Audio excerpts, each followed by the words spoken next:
Wow. That's incredible. Hello. It's the Doctor Who show. We should sound like that. Doctor Who's for nerds. It is for nerds and little shits. This is why we watch it. Yeah, exactly. We're both of those things. Festive! Festive. Oh, the festive sting. That's it.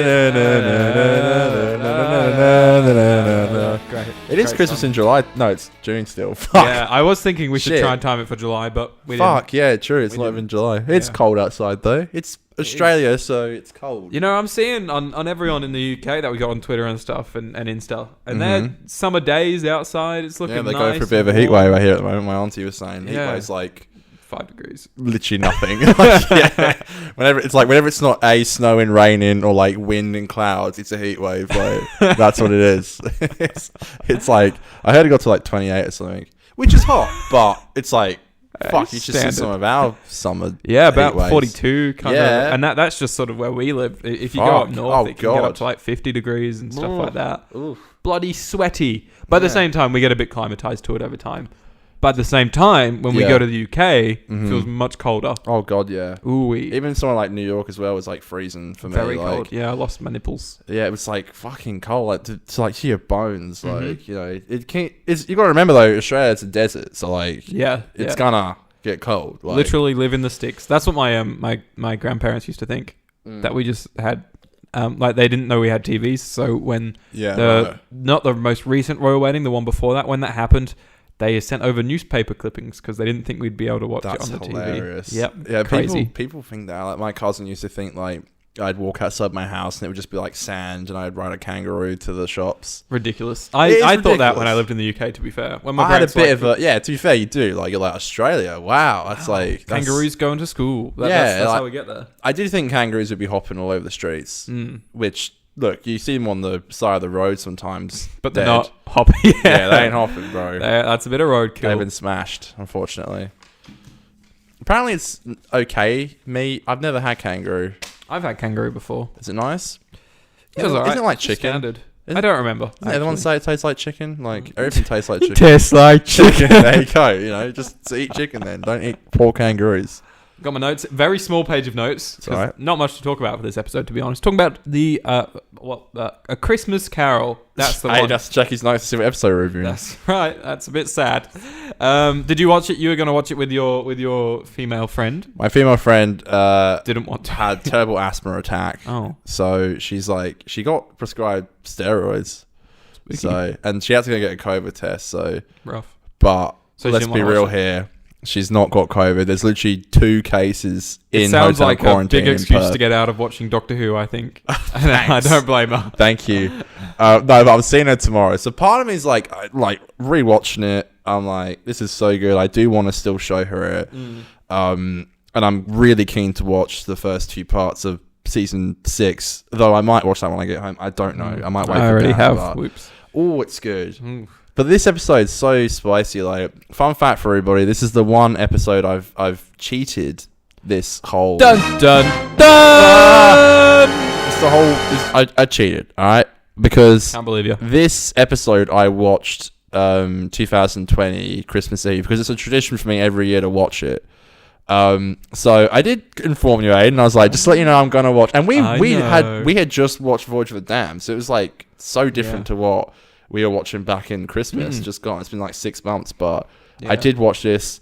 I'd just done a set at this party, and I was sent because they kept giving me Jaeger, and I was like feeling like I was on yak.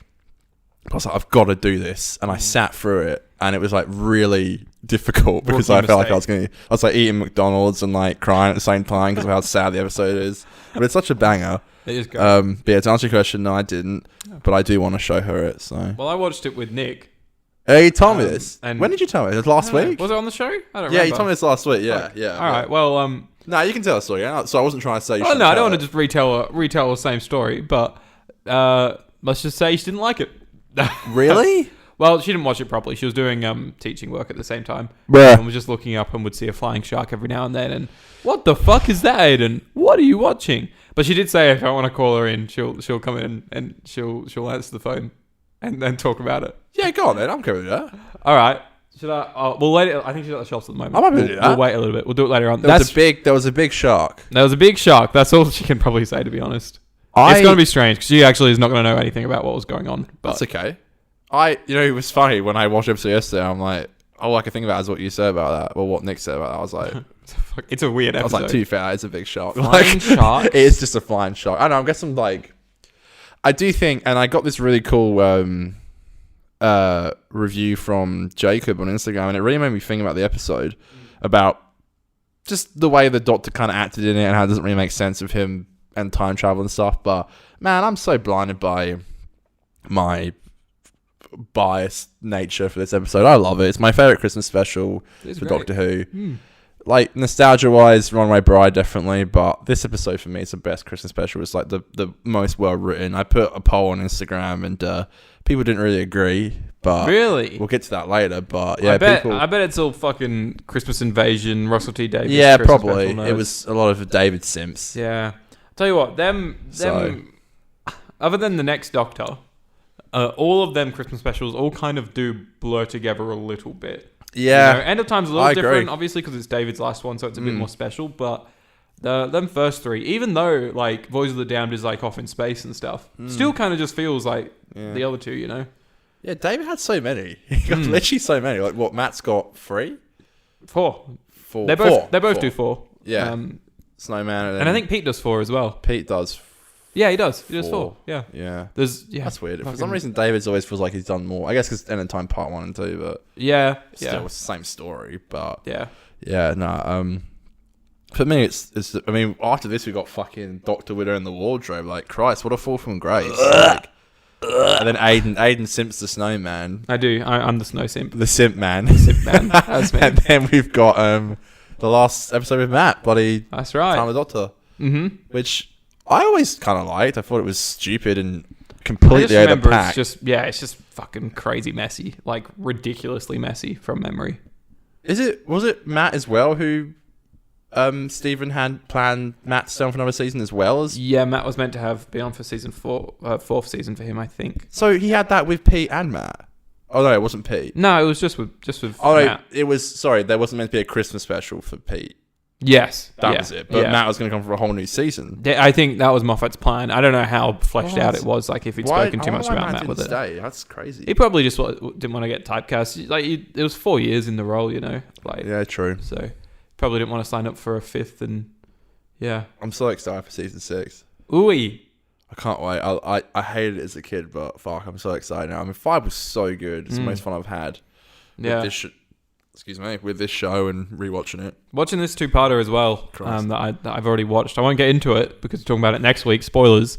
But just tonally, it feels different in tone, and I kind of like it. It's like a darker tone. Like I love the fantasy of season 5, and it still is like that. It's still very fairy tale, but it's just at the same time way more grounded, and it almost series 5 is the fairy tale. Series 6 is the nightmare.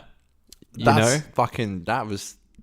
that in the trailer, folks. That's the best thing he said since Wars of Mars. That was brilliant, and I totally agree. Wow, that was really good. That's right. Just thought of it. Just on the spot. Wow, look at that shit. Crazy. Put that in the trailer. That's right. Speaking of the trailers, I watched on like the big screen upstairs the season 6 trailers, and fuck me dead, there was this TV trailer, not the Next Sun trailer, this TV trailer, and it was awesome. And I did notice that they did put stuff from part 2 in the trailer, which always annoyed me as a kid, because I was like, "What's this?" I remember the Night Terrors dolls. Night Terrors, and there was stuff from God Complex. God Complex, yeah. Which, by the way, God Complex was like my most anticipated episode when I was a kid for season 6. So I was like, when I was really bummed out that it wasn't going to be. Yeah, you were a sad boy. Did they announce there was going to be 2 parts before season 6 came out? Okay. Yeah. No, it wasn't just like Good Man Goes to War came out and they were like, jokes, wait 6 months for the next 6. Right. Was it actually 6 months? I don't think it was 6 months, but it was the back half of the year. It felt quite long, I remember. Did at the time. I feel like now it would. Now we're used to like waiting fucking ages. Even then, just time in general, I feel as you get older goes much quicker. Are we really getting a new season of Doctor Who in August? Fuck yeah. Surely not. Yeah, I reckon. And I reckon because it's Friday, baby. This fuck. Possible Dalek rumors shit we were talking about last week. Yeah. I reckon it makes sense that we'd have, I reckon, a series of 7, and then the 8th episode will be a New Year's special, because since Chibbers has taken over, he's not missed a New Year's Day episode. Because there was one year we didn't get a New Year's special, but like we got an episode come out on the day, you know. So yeah, Spyfall. Yeah. Well, just quickly before we get in the episode, there was news from the Daily Mirror, which is quite accurate. Oh, let's talk about that. Yeah, I'm yet to see them wrong. To be fair, they were talking about. Oh, spoiler alarm! Spoiler alarm! Put it on spoiler alarm, because it's minor spoilers. Minor spoilers are just. Oh, yeah, maybe if Jodie could be leaving, she might not be. I don't know. We'll talk about that in 3, 2, 1. Talk to me, Conor. Talk to me, baby. So as far as I'm aware, from what I read, it was a few days ago, 8-episode season, New Year's special, and then a special regeneration special. Yeah, something like that. Which I think sounds fucking awesome. I love that idea. I think that's sick. I like that a lot. A lot of it for me just depends on how much we flesh out Jodie's Doctor in well, I'm hoping it'll be really good. What if it was a bit of a what I'm hoping for is a bit of a, you know how Matt had name, day and time. Yeah, something like that would be cool. It'd be cool if her season 13 final could start up the ending, and then the middle could be the Dalek New Year's, and then the final could be like the end of that arc. Special, yeah. But I agree. I hope they really do. Interesting. It just feels like, because I kind of want this Timeless Child stuff to just, like, I don't mind how long they play with it for, but I kind of just want it to be Jodie's Doctor story. Like, I quite like the idea that, you know, a character's arc and story gets wrapped up by the time that that incarnation of the Doctor regenerates. You know what I mean? And like, they all had their own arcs and their own story. Like, the exploding TARDIS stuff for Matt finally got wrapped up in the final episode, and David's stuff with Gallifrey, very rushed, but yeah, it did. David's stuff with Gallifrey kind of like finally all came full circle and by the final episode. And I just kind of feel like this Timeless Child stuff needs to get wrapped up at the end of Jodie's last series or last episode. And I just feel like one more shorter season just might not be enough for that. I don't know.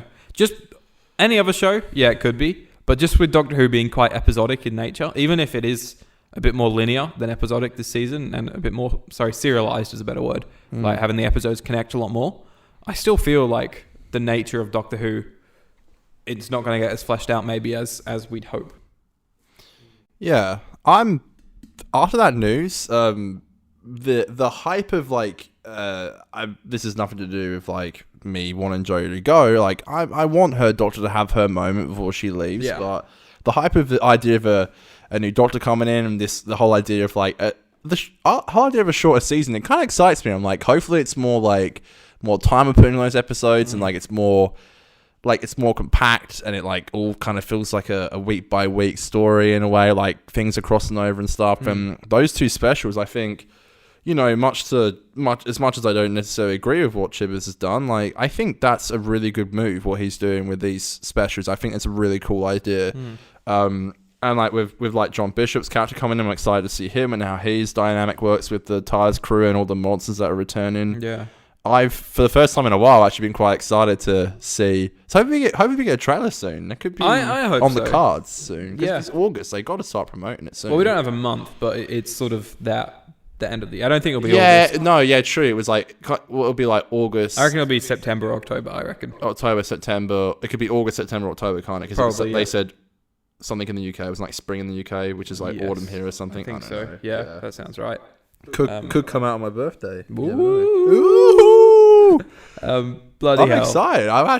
Can you believe it? I'm excited. Crazy. It does. I do feel like a kid again when Doctor Who starts coming out. It's good. As much as I don't love it anymore, like as much as, you know, I still like. I mean, the episodes wise, I still love the show. Like, I wonder when Chibnall's going to leave that. Sorry, Conor, can you just unplug that battery for me from that current charger there? Yeah, one with the green light on. Yep, just take that one off and just chuck it on the side there. Cool. Sorry, I have really OCD of leaving batteries on too long because it slowly kills them over time. Oh, does it? Yeah. Oh shit, I'm in trouble. Yeah, it's like if you leave like a laptop plugged in all the time. The time when you take it out, it's not going to have as much. Might just be an olden day myth, but I literally do that all the time. Yeah. Don't. Sorry, that was a segue. Makes me wonder when Chibnall... Sorry, segue is not the word. God, I'm fucking all over the place right now. Makes me wonder when Chibnall is going to leave. Because regardless of like your opinions of him and stuff, I feel like he, 3 years is probably a little too short, I reckon, for showrunner. And he did say a 5-year plan, which makes me think 5-season plan, even if it does go over maybe like 6 or 7 years, it still makes me think it's going to be 5 seasons. But with all this Jodie stuff, it's just weird. It is just weird because now I feel like if Jodie leaves like in a special in the middle of 2022 or something, then I'm kind of like, he's been the showrunner for 5 years, like 2018 to 2022. Yeah, it's hard as hell. But he's only done 3 seasons, so could that will be his 5-year plan potentially, but also like maybe there is more to it after that. It makes sense for him to leave with Jodie. I just feel like even though like I'm sure that he could do the show for longer and have all these new ideas and stuff, I just feel like because the show has looked in this kind of stale-ish way of like a standard crime drama in the UK, like what every crime drama in the UK looks like these days. Line of Duty. Line of Duty. People like that show. I actually want to get my mum loves it. Apparently it's quite good. Yeah, sorry for all the Line of Duty fans. But like anamorphic lenses where everything's like ultra out of focus and like this weird green color palette it's got to it. I'm just like, I want it to look new. I want it to look exciting again. I'm not for the way that it looks right now. Yeah, me either. That's my biggest thing that makes it a bit boring, I think, this new era. But yeah, I'm with you there. You know what? If he actually leaves, I think I can definitely, if he actually leaves and we get a new showrunner, I definitely can see myself looking back at his era and going, okay, I can enjoy it for what it was. Yeah. Do you know what I mean? Like, I can be like, I can enjoy this. I'm not a huge fan of it, but I can enjoy it for what it was and what it went for. It was certainly ambitious. You can't say it's not. And I think as well, it the more fucking is. One, like the twists that things take and the way episodes climax and stuff, I think you get a bit used to them. Like, so right now, I've kind of gotten past it, but right now everyone's kind of like, oh, Timeless Children, crazy, fucking wild decision. I hate it. I hate it so much. But with time, you kind of get used to it. You can still not like it, but you're not going to watch that episode and just be thinking,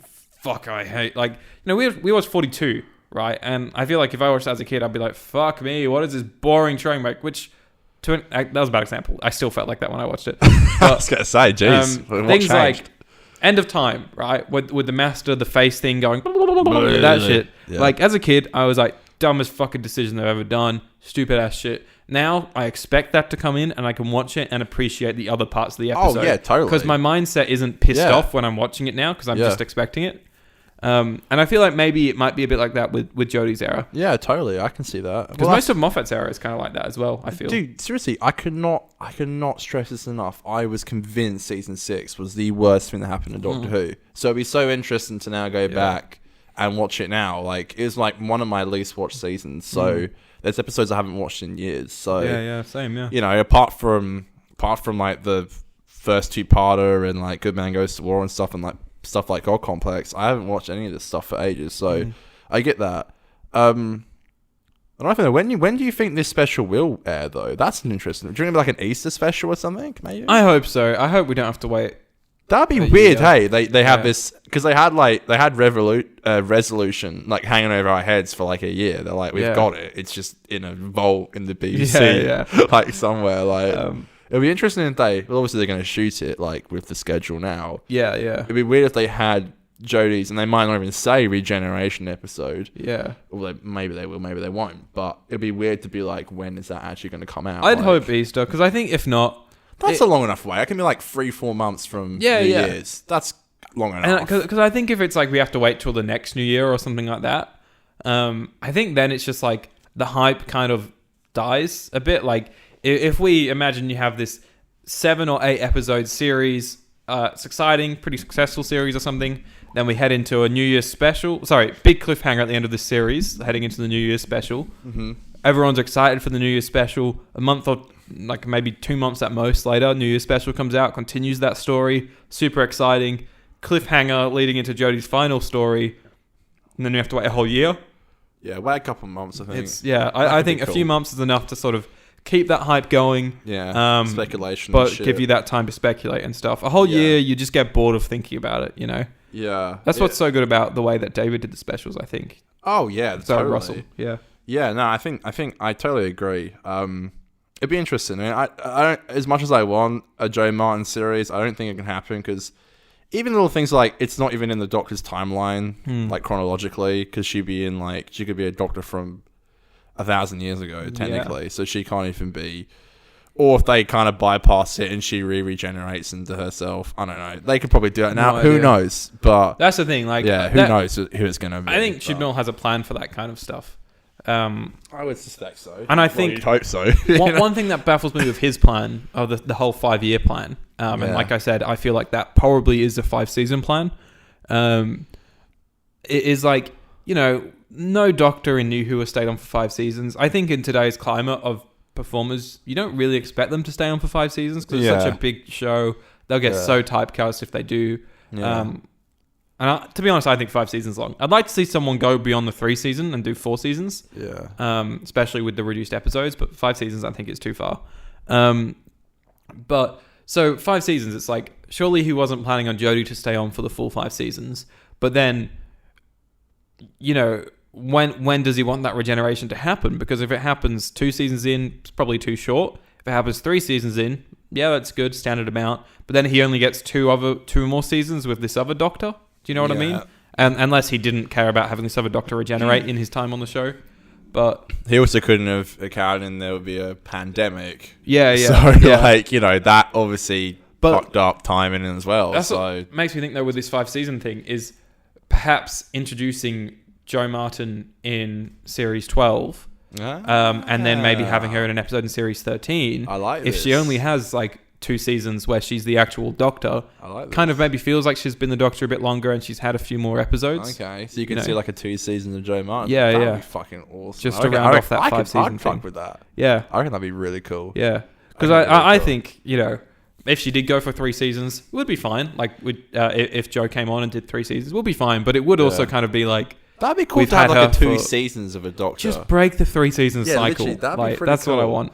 Like, everything about, like again, I honestly feel like everything about a character was because they were just like, look, this can mess up and it's okay if we do. It's not the main Doctor. Like, her personality, her costume, her TARDIS, everything was so much cooler. Yeah. Like, it honestly was so much sicker. Like, her attitude, like, it was so much better. Like, don't give us that and then just leave us hanging. Like, give us something. Like, geez, everything about her Doctor was so much, like, more interesting. With peace and love, I'm sorry, I don't mean to be rude, but like, I just think that was like, don't show us that. And like, her TARDIS was so cool. It just felt with Joe like she doesn't feel like a Doctor we've had before. And I understand, you know, 13 Doctors, how many personalities can of course they're gonna seem the same shit, but like David and Matt, they're like obviously the really popular ones, and then but still kind of similar in a way.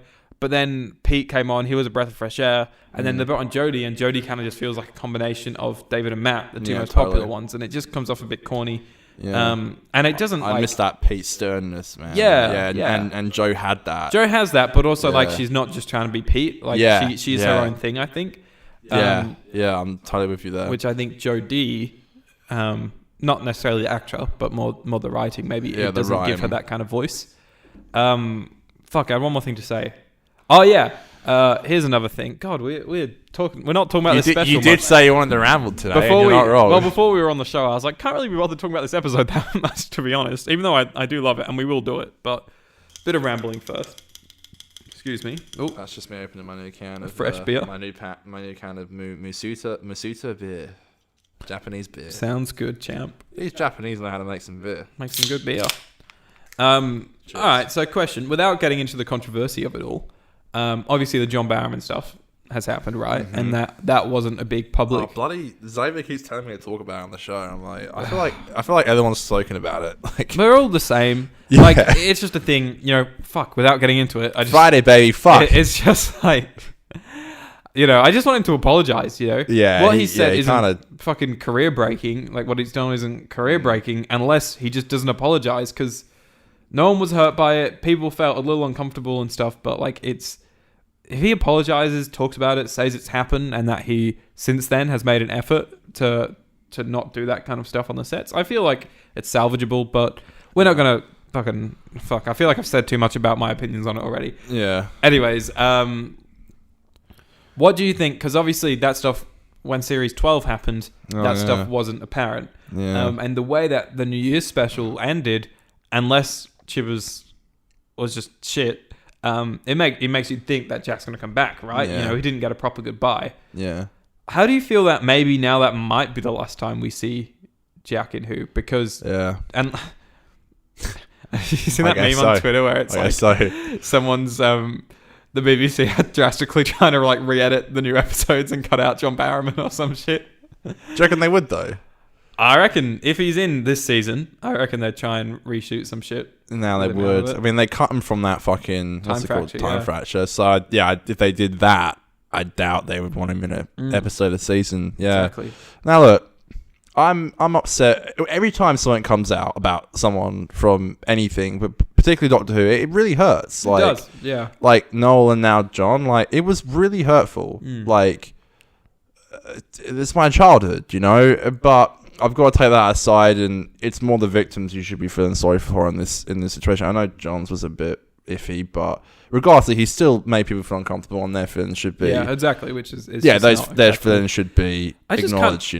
If the fucking actor that I was working with on a set just thing, whipped though. out their dick, I'd be like, what the fuck? No, you just can't do that. Exactly. Josh Snares, friend of the show, by the way, voted on our poll this week. Crazy. He made a really good tweet. He was like, imagine if, us of everyday jobs went to work and just pulled our schlong out. Do you think you'd be showing up to work the next day? Yeah, exactly. You wouldn't. Shouldn't have happened. Yeah, I don't know if they filmed anything with him. I don't know if they've edited anything out. There are still people who are very standy about it, and they're like, don't care, you apologised.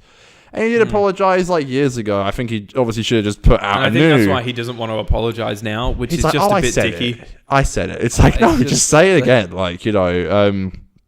Yeah, it's really hard. It's really... But you made a really good tweet ages ago, and I fucking think you hit the nail on the head. I don't know if I brought it up on the show, but you were talking about the Noel Clarke stuff, and you said, I think the message here is just not to idolise these people. Yeah, no, I agree. That was a really good tweet, and that's true. It's so hard not to. It's so, I think I idolise less people now, but there is... Well, less celebrities now. You should know in person, I think, the people you idolise. Yeah. But it's so hard not to. Yeah, of course. Yeah. There's people I idolise now, but I'd say very little. There's two people I idolise, that aren't people I know. Thanks, Aidan. He's looking at one. I don't know how to react to that.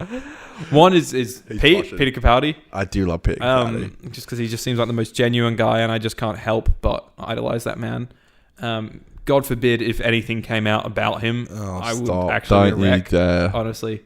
But I don't think he just does not seem like that type of person. No. Happily married, as he says. There you go. And the second person is a filmmaker that's my age, and I just feel like growing up in today's society, I just think you're gonna know, that shit isn't on and stuff like that. Yeah.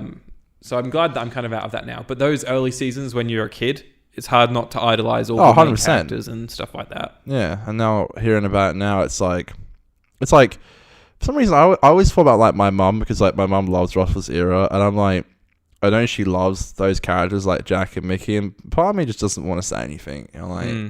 I wish I just didn't know. I'm glad people are getting their story out, and I'm really glad that their voices are being heard. But sometimes it's hard just to be like, fuck, it's like my childhood. It's really hard to hear they didn't care really. It's like, I thought you cared so much. And it's like when you when you hear this is no way near comparing, but for example, not that I'm a massive Post Malone fan, but I do like a few of his songs. But I listened to him on a podcast the other day, and he was like, gonna need to get ready to go on stage again because I need to learn my songs again.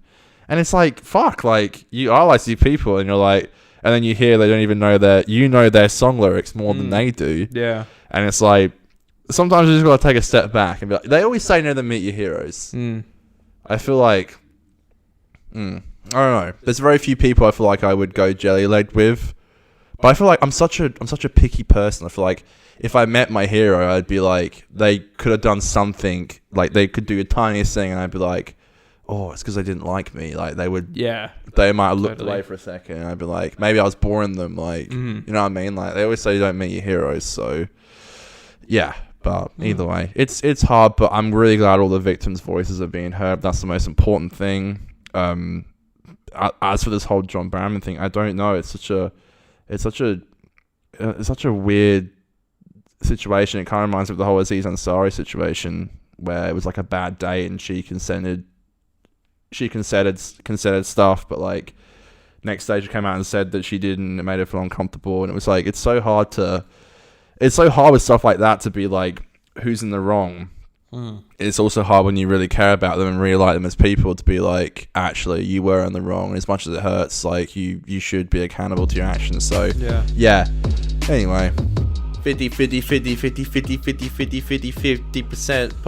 podcast. 30 minutes. 30 minutes of ramble. Holy Doctor Who ramble shit. Though, so yeah. sure people. Hopefully I didn't say anything bad, but with peace and love. I think no matter what you say on it, there's got to probably be someone that doesn't agree with. But yeah, end of the day, I know you and I both care about the fact that the victims had their voices heard, and that's the most important thing. That is the important thing. That is the most important thing. So us maybe being like, oh, it impacted our childhood.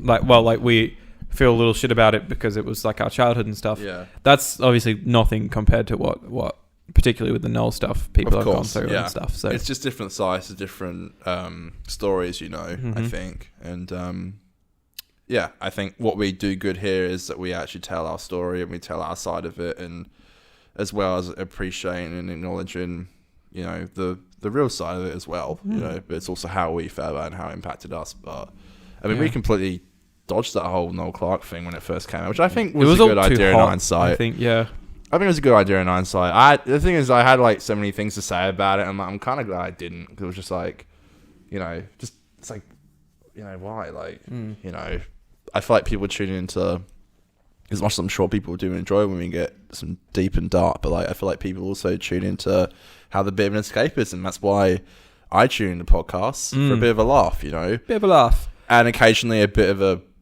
deeper conversation here and there. But occasionally a conversation about flying sharks.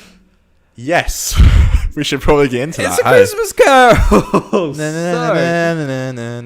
A Christmas Carol is an episode of the British science fiction television program Doctor Who. It is the 6th Doctor Who Christmas special. Jeez. Since the program's revival in 2005, we've reviewed 6 of these. Jesus Christ. And was broadcast on the 25th of December 2010 on both BBC One and BBC America. So that was the first episode ever to be played on the same day. Fun fact for you. Yeah. It was written by Stephen Moffat and directed once again by Toby Haynes, who directed the previous two-parter and the following two-parter as well. Yeah. In the episode, a crashing space liner with more than 4,000 people on board has been caught in a strange cloud belt. The alien time traveler Doctor, Matt Smith, lands on the planet below and... Excuse me, just a little burp in the middle of the description there. Lovely. Lands on the planet below and meets the I'm just going to skip it, and meets Kazran's sidekick, Michael Gambon, a man who can control the cloud layer but refuses to help. Inspired by Charles Dickens' 1843 novella, A Christmas Carol, the episode has the Doctor attempting to use time travel to alter Kazran's past and make him kinder so that he will save the spaceship. It's such a great episode.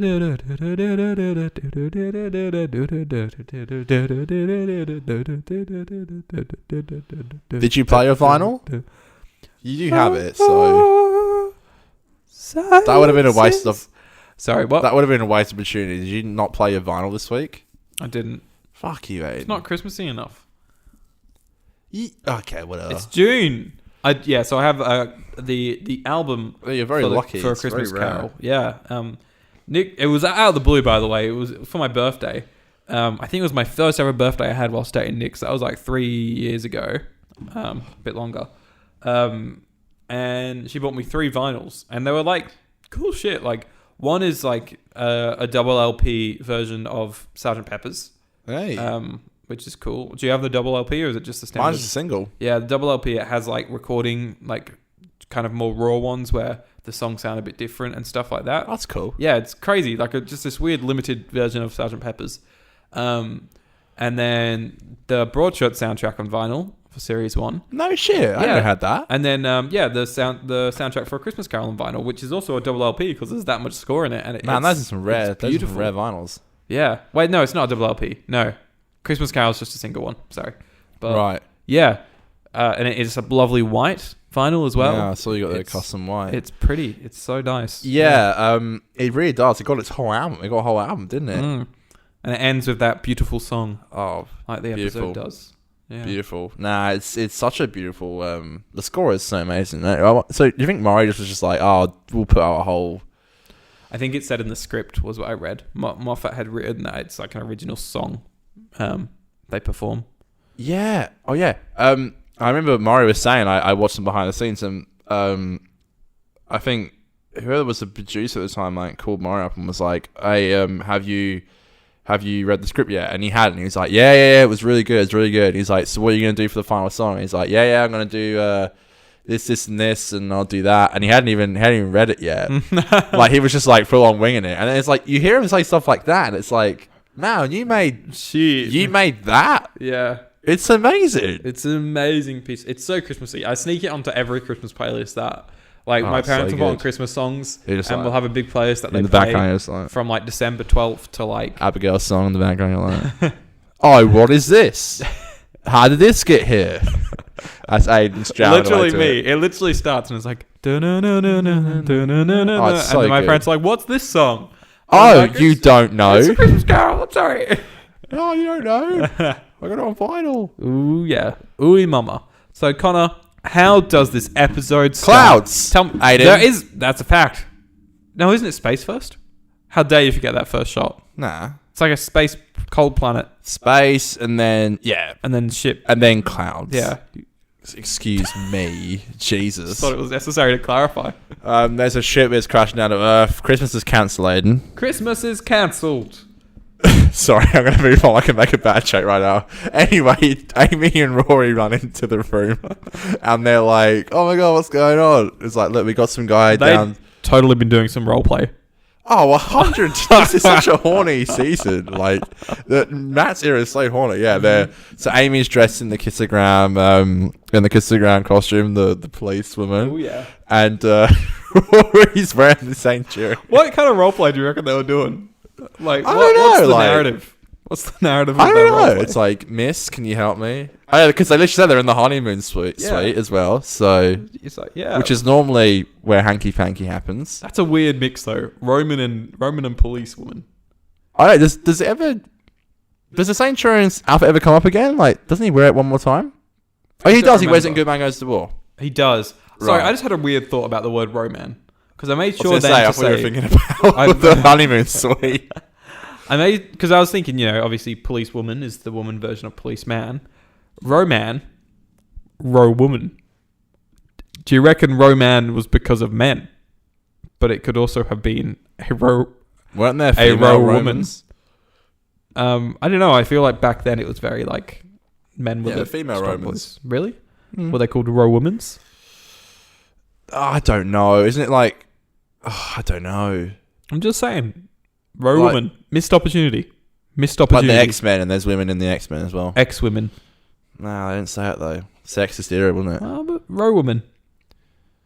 Missed opportunity. That's all I'm saying. Missed opportunity in the honeymoon suite where they... Don't worry. Amy must technically already be pregnant, so there's no issues there. Yeah, and this is technically the last episode for a while where we see Amy. Because after this, it's... Oh, yeah. Come, Amy. Amy. Doppelganger. Wait, that's actually true. It's the doppelganger Amy. Hang on a minute. I don't even remember how that shit happens. You're telling me from season 6, episode 1, she's just a pile of splurge. Yeah. I was thinking, by the way, that episode is going to... Reviewing the Rebel Flesh and the Almost People is going to be the most inappropriate episode we have ever done. Y'all, by the way, okay, you got like six weeks, or maybe less than that, to get caught up on the Twitter memes of the Rebel Flesh and the Almost People, because, look, we're not alone in thinking it looks a little bit like male ejaculant. So, Such a weird way of putting it. I mean, like, cum's a blunt word. Yeah, I like to say jism, it's funny though. Splurge. Cum, yeah. It does. Yeah, you know what? I've actually forgotten how Amy is jizz for the whole of season 6. I don't think there's much of an explanation. I think it's like Amy's been a flesh. Oh, it's so weird. But yeah, I guess so. Yeah, it's the last time she's actually...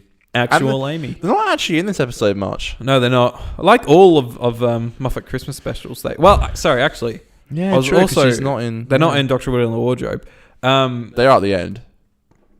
Yeah. He knocks on the door. Brief but yeah, very brief. Nice cameo. Yeah. But also, Russell, beautiful scene. Other than Christmas Invasion, all of his episodes have been, no companion. Yeah, true. Because all the companions die in the finales. They're all dead. They're all dead. She's all of dead. them. She's not dead. She's not. Yeah. Honeymoon Suite. Christmas is cancelled. Doesn't Geronimo come from the screen? Yeah, it does. Yeah. It's Chris. I hate Christmas that line. is saved. Is that what they say? No, I hate that. It's so cringy. Yeah. What does that mean? It's Christmas. Why would you say that when you're literally about to fucking die in a spaceship? It's Christmas. And it says there's this cheesy zoom. I hate that. But the rest of it's really good. I think you'll find it's actually a dolly in, not a zoom in. Oh, fuck me. Sorry. Just want to be frank. It's a dolly. Dolby. Physically, it's not done by just zooming. Excuse me. Just think it's necessary. Just to clarify. Kazran Sardak. Played by Dumbledore himself. Great. Who, by the way, is fantastic in this episode. He is sensational. It's such a good performance. Especially like at the end. Love it. When he's just like, he's holding and we'll get there. Go on. It's so good. Basically, he's telling Abigail's family come and try and like pick her up for Christmas because she loves Christmas. I love the shot where it's in it's like a POV of inside the things like hello, it's Christmas.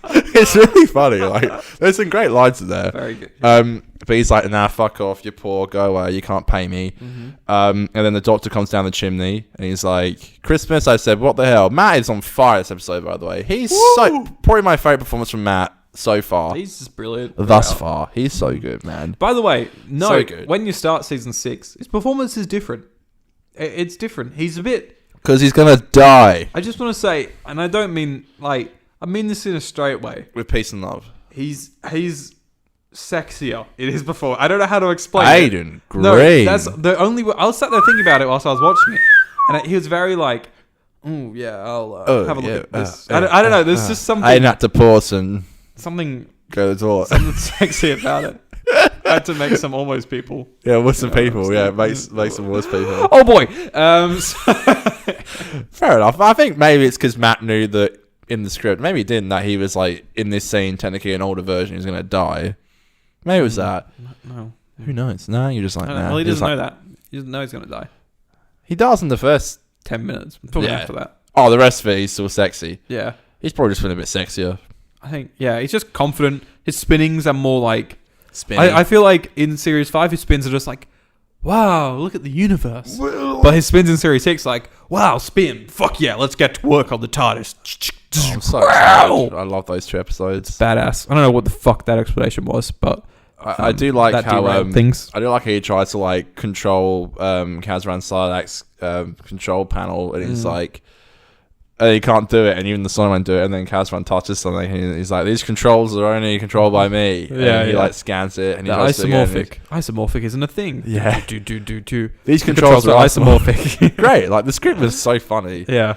Then he kicks them all out. He wouldn't hit the char, which obviously comes back. It's all so good. Like it's so good. And then the doctor comes back and he's like, "Look, just let you know, I noticed all this shit." It's like, the chair like is faced away from his father's painting. It was all very Sherlock as well, wasn't it? The way they did all the whoosh, whoosh, whoosh, whoosh. That shit. How did Sherlock season 1 come out? I think season 1... 2010, I think, isn't it? Yeah, season 1 and 5 kind of aired the same year, I think so, yeah. 2010 and then 2012 for series 2, I think. I do love when Moffat did his tweet on this episode. It's like, you may have thought with 2 of my TV shows coming out that year, I would have been happy. But actually, I was miserable. I've always thought that. I've always thought, what a fucking moron. Literally, he literally tweeted that. He's like reading through my old emails. I was miserable. I was like, bro. You got to think though, like, crazy and overambitious. I mean, pulled it off because even insane how he pulled it off. It's crazy that like Series 5, one of the best series of his era on the show. It also came out of Series 1, which is one of the best series of Sherlock on the show. Blind Banker isn't great, but 1 and 3 are fantastic. Yeah, and even then, Series 2 is great whilst he's doing all the 50th... Well, the year before, doing all the 50th stuff. And, like, it's just, like, crazy that he was doing all that stuff at the same time.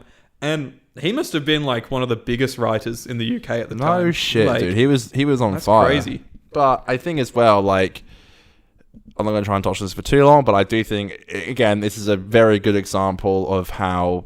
you can look at your goals and be like, that's going to make me happy. But I think also you need to work on your personal life as well. Because I think that's a very big part of you and happiness. Because he said, he's like, I have like this two arguably the biggest TV shows in the world, pretty much. Like, and he wasn't happy. So, yeah. Anyway, I do like how he's like, I'm going to go and sort this out. He goes outside. He starts talking to Amy in the ship. He's like, look, I'm going to get you. I'm going to help you out. And then he's like, the Christmas Carol starts playing in the background. And Amy's like, what's that? He's like, a Christmas Carol. What? A Christmas Carol. What? A Christmas Carol. He's like, oh shit. And the little fishies come down. I think that's magical. That little, especially that shot is very beautiful. I think it's a great idea. Fish swimming in air was like really cool. And they also in the clouds and stuff. Very inventive idea from off there. I really do feel like he had, with this special especially, Christmas special, I feel like he had this idea for a while. I feel like this is what I'm going to do for a special. It's a very clear vision. Oh, 100%. Like usually I'd say a director's vision. That's what's kind of hard. So him and Toby must have worked really well together, I think, as like a writer-director duo, because they're all really well-directed episodes, and I just feel like they've all sort of come together exactly how Moffat had written them. Yeah, no, I totally agree. Yeah, it's fire. Fire, bro. Yeah, he actually, I think that's the scene where he comes back in and he's like, and that's when he says about the whole like the fireplace and stuff and all that, and then like they start getting new memories with the fish and the projection and stuff. He's like, I'm gonna go back, way back, and then he lands and it's in the footage. It's so magical, crazy. Whilst we're at this point, so good, way back. Do you have any goofs this week? No. Okay, well we're gonna do goof of the week right now because this is where it is. It's time for Goof of the Week. Don't mind Conor as he just looks around in his bag to get his harmonica. What a disgrace. Need to fall off my chair getting this. So worth the wait. Thank you. I caught this goof when I watched it, and fun fact, it is the only goof that TARDIS Wiki has. Usually they even have like little shit ones where they're like, oh, his hair. There was a string of hair out of place in this shot, but not in the next shot. This was the only one they had. So... And you found it. I found it. So basically, in that scene where the Doctor, he goes, says all the stuff to Michael Gambon, and then he goes out, he opens the double doors, goes out to the TARDIS, and the double doors close behind him, and then you just hear it, the TARDIS dematerialize and go away, and it appears in the video.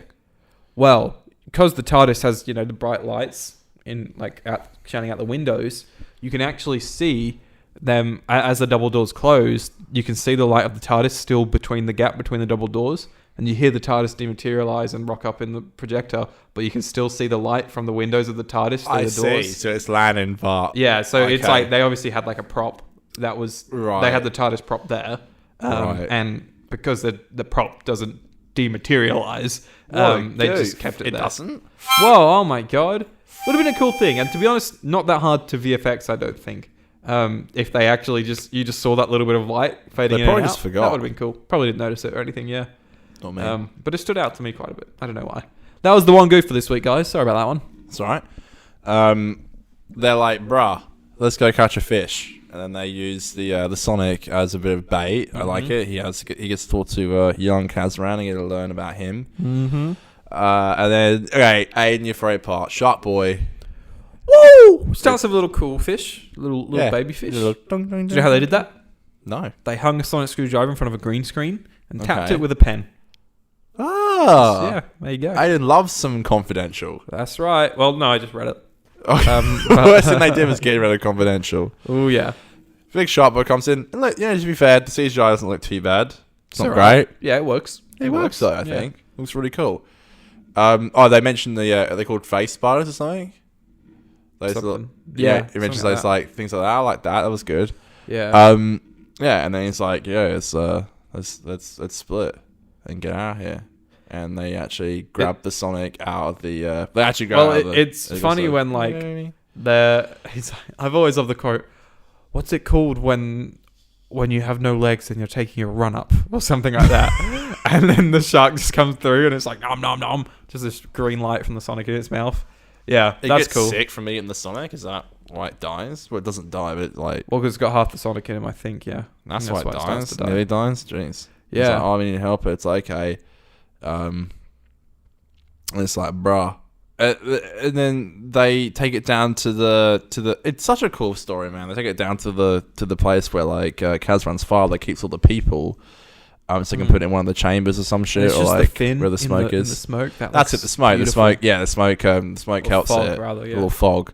And then why does Abigail get opened again? Because they just. I can't remember. But good question. Why does Abigail come out?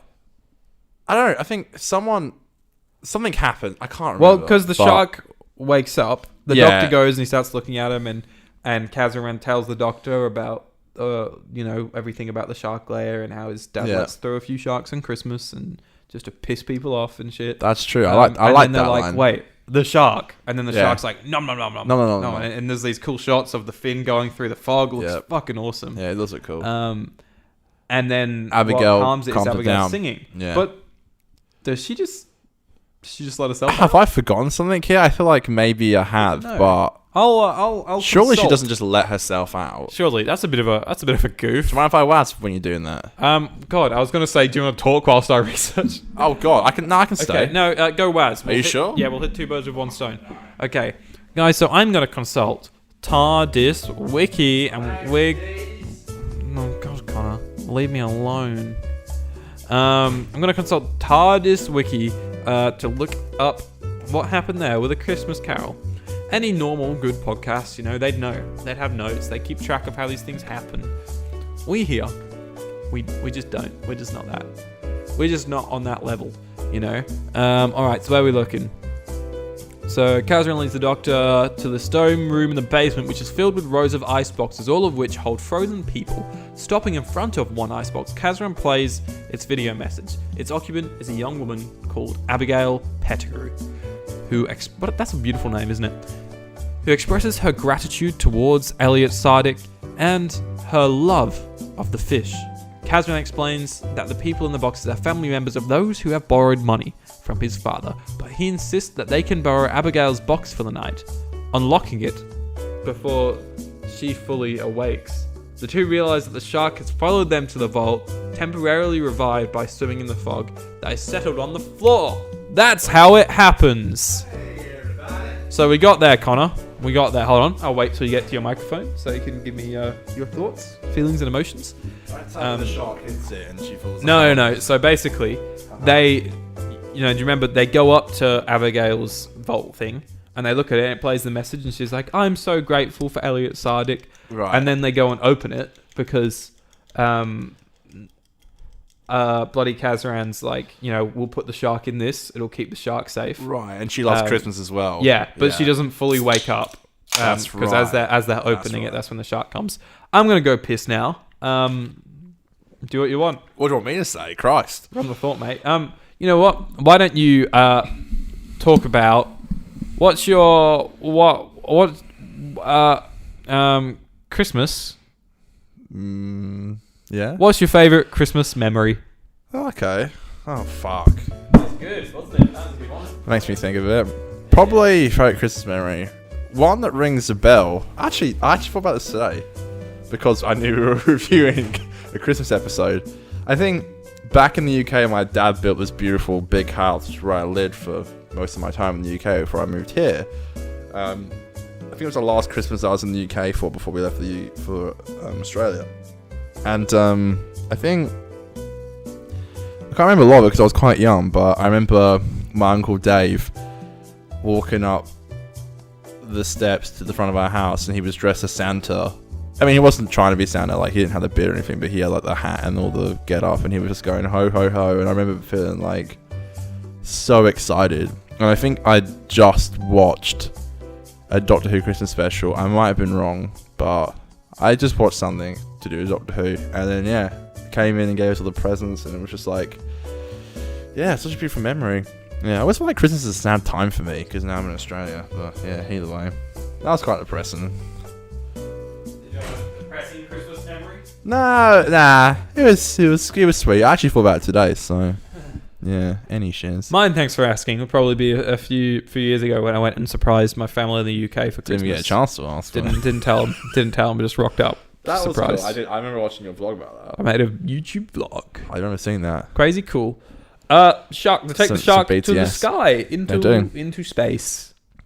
Into the space. Well, not space, but the clouds. Yeah, and then this is a beautiful scene where it's like, how can I have new memories? And they're like, they go to Australia, off screen. That is obviously. cool. They go to Australia. They go to quite a few places, and you get to see the little things ticking down here and there. When they let the shark out, that's the first time Nicole looked up, and she looked up and saw all the sharks and the fish swimming in the sky. Right. And that's when she was like, that was a real what the fuck is going on moment. To be fair, understandable. I get that. Very understandable. I get that. Yeah. I get that. That's quite fishy. It is. Oh. Shark you, Conor. It's kind of like, fuck you, I guess. Jeez. I don't know. Wow. My bad. Comes to the bite. Okay.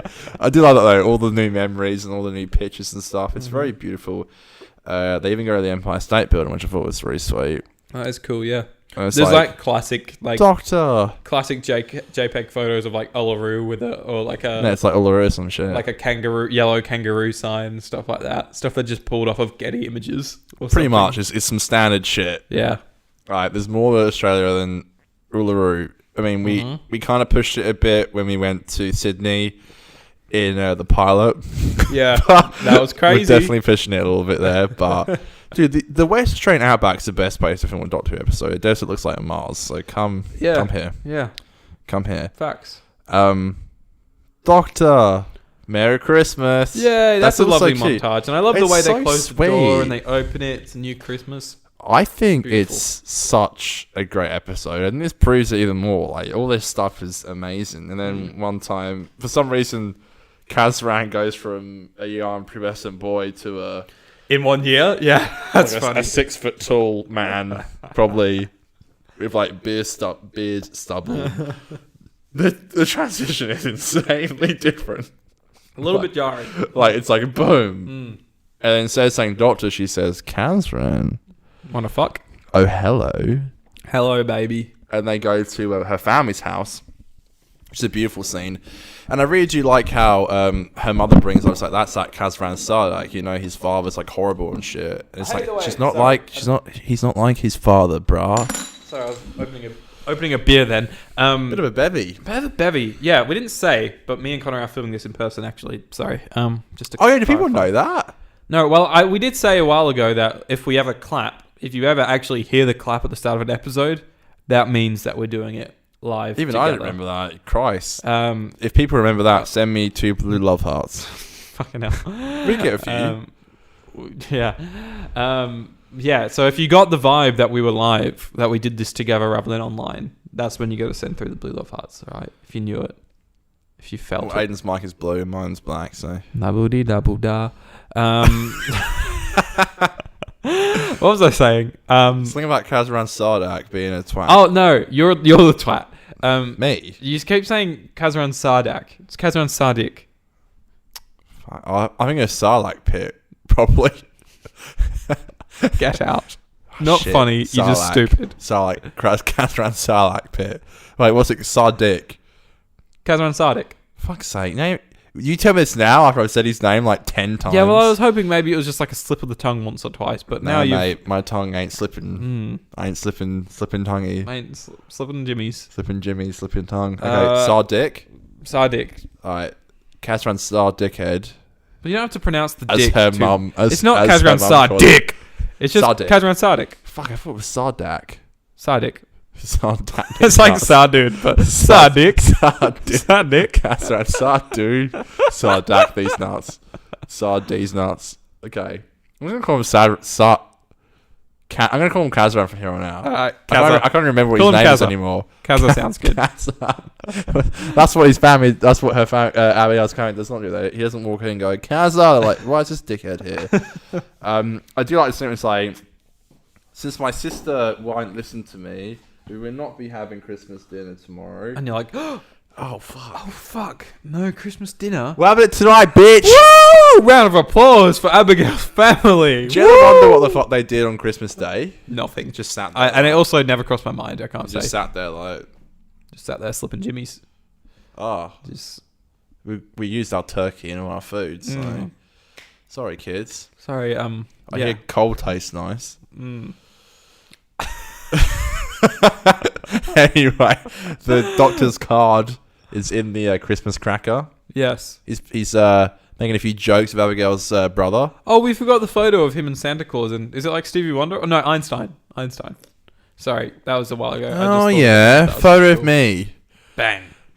Go on, back to where you were. Was it Santa Claus or Einstein? I think it's Santa Claus and Einstein. Yeah. Oh yeah, photo of me. Yeah. Dong. Yeah. Matt's so good with it. They're holding hands on the table. We've all been there. Yeah. Bit sexual. Would you like to hold my hand on this table? We have been this whole time, Aidan. What are you talking about? That's not my hand. And they would never know. That's not my hand. Oh no. It felt like it. What was that? A preview Just one to huge finger. the Rebel Flesh and the Almost People. They would never know if we were holding hands. It's only audio except for one time. Damn. Well, that's right. What was I saying? I don't even remember. Oh yeah, they're holding hands.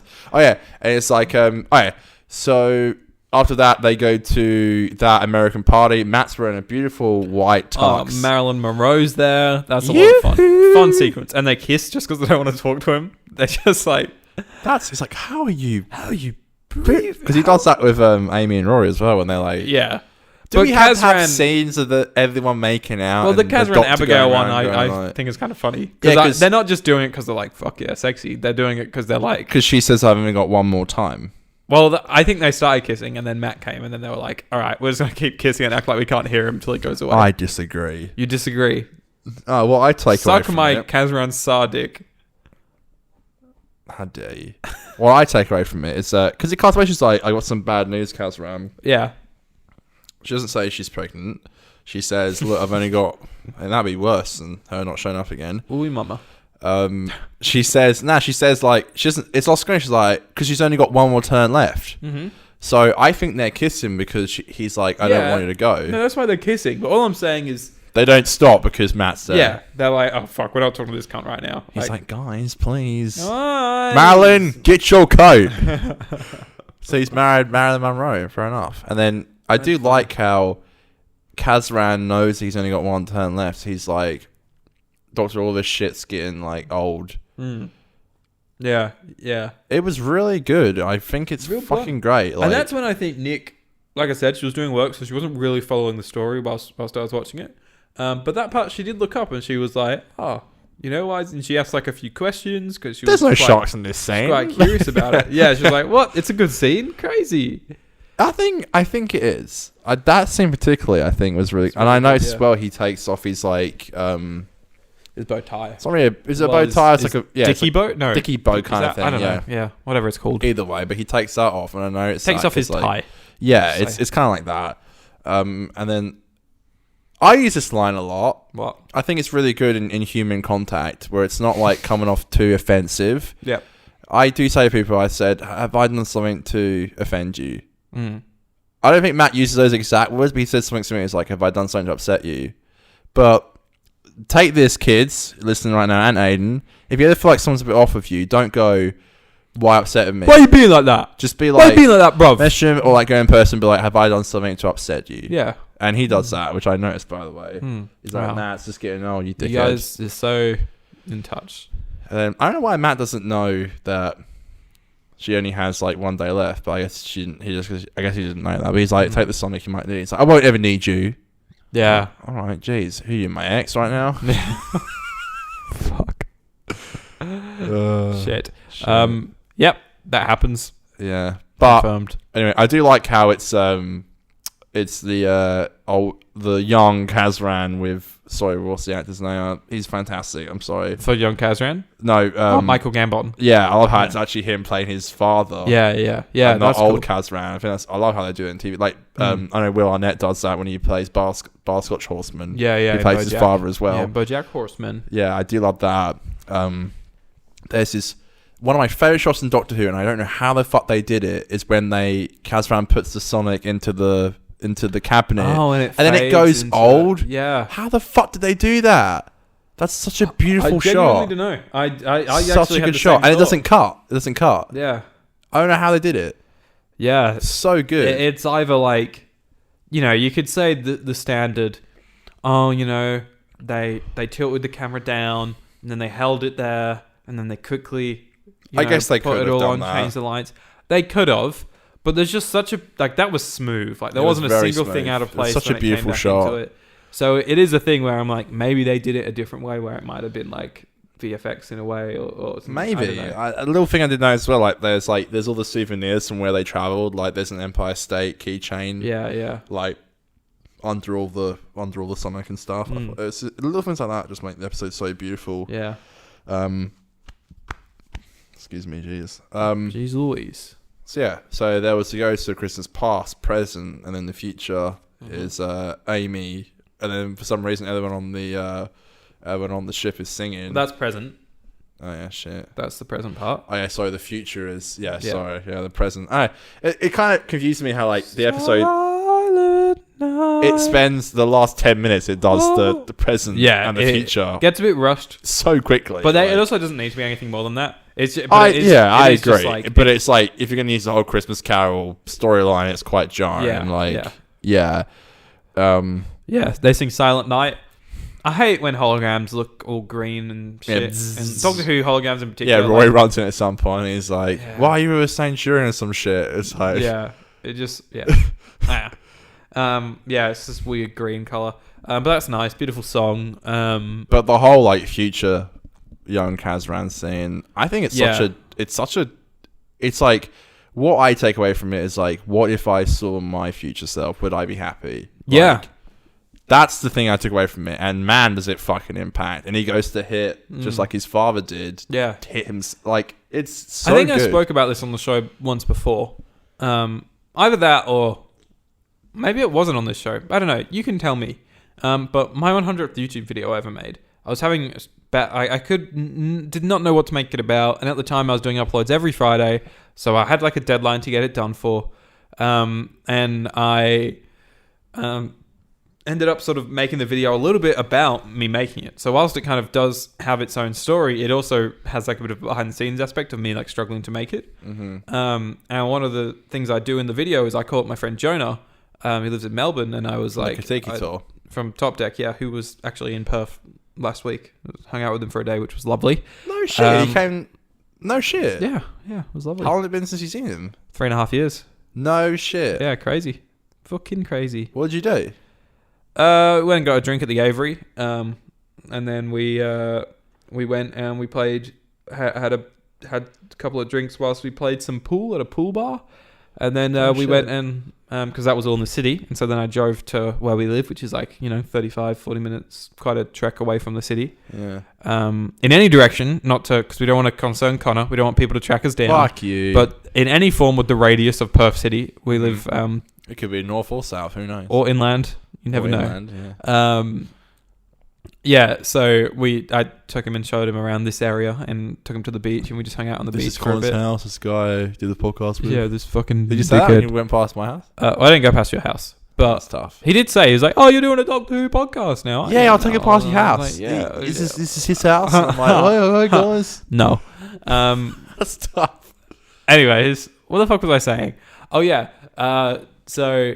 Jonah's advice he gave me when I was making that 100th video was he was like, oh, you've got to make a video that would make your 8-year-old self happy and your 80-year-old self happy. So it's something that like if I was 8, I'd look forward and see that 100th video and be like, wow, Like that was a good video. Like I can't believe I'm gonna make something that cool at some point. But then when I'm 80, I'm gonna look back at that video and be like, fuck yeah, that was a good video. I enjoy it. And I watched it a few months ago and I was like, yeah, that was a fucking good fun video. Another 50 years and you. Another 50 years and 60, 60? Yeah. 58. 58 years. Then I'll be 80. Fuck. I think you mentioned that on For a Laugh. Maybe. Okay. We were together. But yeah, so that's like a similar thing where young Michael Gambon's like, fuck, I don't want to become. Sorry, there's a bug. I don't want to become that. Yeah, I think it's very impactful, and it's a very good scene. It's such an emotional episode. I feel like you have to be in the right. For me personally, like at Christmas time, I always get so. I was saying this when you left to go to the toilet. At Christmas time, I always get so emotional and like quite sad, and I'm like, I don't know how to do all the things I want to do. I don't know. I feel incredibly lonely even though I'm surrounded by people. Like, and this episode always grounds me, I think. And I always watch it at the dead of night on Christmas Eve by myself. And I think watching these things that are coming out right now, like watching it last night, just took me back. Although I was completely sourced on Jaeger, like it took me back to where I was. In 6 months ago, and it was like, I think I'm in a lot better place now, but I think I look back at every year I watch this episode and every Christmas I've had, and I'm like, how have I improved? Am I better? Am I feeling okay? But yeah, I think the fact there's no family, not really a lot of family here for me, also upsets me. So I struggle with that a bit as well, and that's why my surprise trip to UK for Christmas. First time I'd been in the UK for Christmas in, I think, 14 years it was. And the first time we'd all been together in 14 years. Oh, God, so long as well. Oh, maybe not 14 years. 10 years since we'd all been together, I think. Still long, yeah. Yeah, long fucking time, yeah. I'm lucky, though, that I've got, we got very big family friends who are, multiple families and stuff. And, I'm lucky I've got them, but, and obviously my friends and stuff, but, yeah. I don't know. I always just feel lonely at Christmas. I don't know why. I don't know what would change that, but I always do. I always feel like I'm not doing enough. Well, it's the classic. Like it's the end of the year, and you're kind of like, oh fuck, what have I accomplished this year? Yada yada yada, that kind of thing. Yeah, I don't know. I mean, it's like, I think as well. I'm always like, I'm not. I was always like, I wish I could share this with a girl and stuff, and I went many Christmases. Well, every Christmas without someone. Everyone I've dated never made it to Christmas. So, and it was like, it was hard to be like, I wonder what they're doing now. I wonder how they're doing. I wonder if they're happy. And you start to reflect on stuff, I think. And I always wanted to share Christmas with someone. And then it's like, oh, another year and that didn't happen. It's like, fuck. So, yeah. I mean, not to jump the gun, but I feel happier now knowing that I kind of might have someone, I think. And, not having that constant burden over me and feeling happy with someone is really nice, so I feel like you have to build your own family as well. Yeah. Do you know what I mean? You build your own family with your partner as well. You meet their family and then their extended family and then your family's extended family. You can join their family's extended family. It's crazy, and it all starts with you two. Crazy. So, but anyway, that was a long answer to your question. What was my question? What do you think about the scene? You didn't ask that, but yeah. Anyway, that scene is very emotional, but it is emotional. But it always does make me think about my life and Christmas and shit. So yeah, but they're like, fuck it, we can. He's like, fuck it, I'm gonna open the cloud layer. Is that what you're gonna say? Yeah, but also he opens doesn't he open Abigail's bolt at this scene? Yes, not yet. It's afterwards. No, they convince him. Yes. They convince him to open the cloud layer or whatever. Yes, and then he goes there and then they're like, "Fuck, we've changed you so much. You don't work anymore." That's such a bullshit. I love that though, but it's kind of like PS. It's like your DNA is still the same. Yeah. It's like no, you're now kind. I so you can't use the controls. I did think Matt's performance there was the only time where I was like, oof. I feel like at that moment he should have really been like, "Fuck," Amy, Rory, all those people. they are fucked now. Like, I've spent so much time trying to figure this out, and it's not working. And I just felt like he was kind of like, oh no, you're a different person. Surely you've got another plan, right? You got a frozen person who can sing for us? Thanks. Abigail, that's why she comes in. Yeah. Yeah. Yes, Abigail comes, sings to the Sonic in the sky. Of course. Oh, it's so beautiful and perfect. Just that whole scene, the whole street, the production design, every time they go out there is beautiful. Oh man, I was going to bring that up. I can't believe it happened. Like, even in the beginning scene, the first scene after the credits, like that pan and shot through the markets and the costumes were awesome. Like, beautiful. Yeah, the costumes. And so that whole scene where she's singing and it's like snowing, and the way this song builds is amazing. And you're intercutting that stuff in with the stuff on the ship. And they're like, what's that? It's singing. It's Christmas. It's Christmas. And that's just lovely. I love that shit so much. It's just beautiful. It's just lovely. It just brings a tear to my eye every time, Oh, yeah. Just that song is magical. It's a very emotional episode for me personally, and you as well. Yeah. The way Michael Gambon grabs, I cannot recall the lady's name, the Welsh actress. The way that they hold hands whilst they sing, and we're panning around them and stuff. There's so much movement, and it's beautiful. It's the line that gets me is when she's like, Abigail's like, Kazran, you waited too long. Yeah.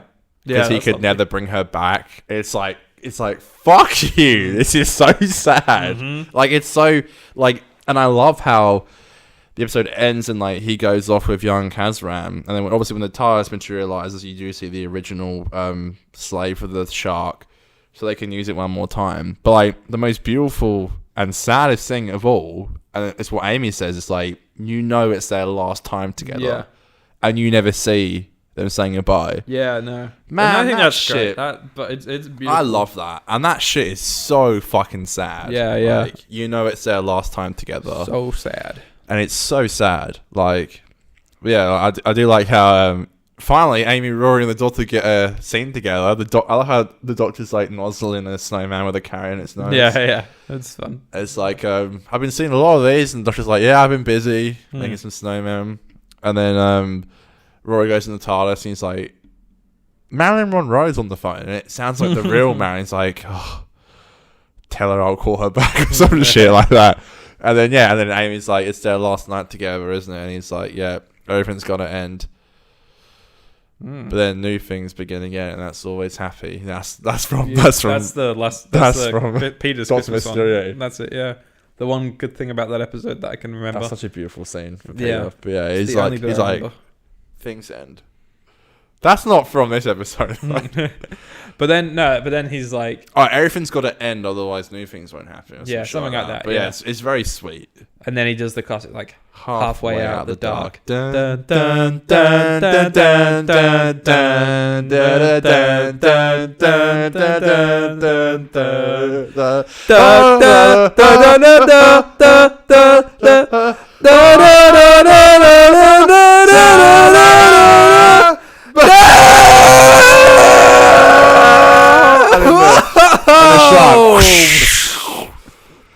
dun dun dun dun, and there's the coming soon. Get it? Did you get it this time when you were? Yeah, Series 6 has them, I think. Yeah. You got it finally. Series 5 was a mess not having that shit. Look at all that peak. Jesus Christ, that was a lot of peaking. A little bit of peak. Peak of Doctor Who. All right, so that was Christmas Carol. Great shit. So we call Nicole and see what she thinks of A Christmas Carol. Let's do it. A Christmas Carol. A Christmas Carol. Big Shark Boy, ready to go. So this audio is going to be pretty shit. I'm just going to run it straight into the thing. Nicole hasn't got Audacity. No, Nicole isn't, does she? Let's see. Will she answer? Who knows? Have you not told her you're calling? Not just then. It's just Nicole.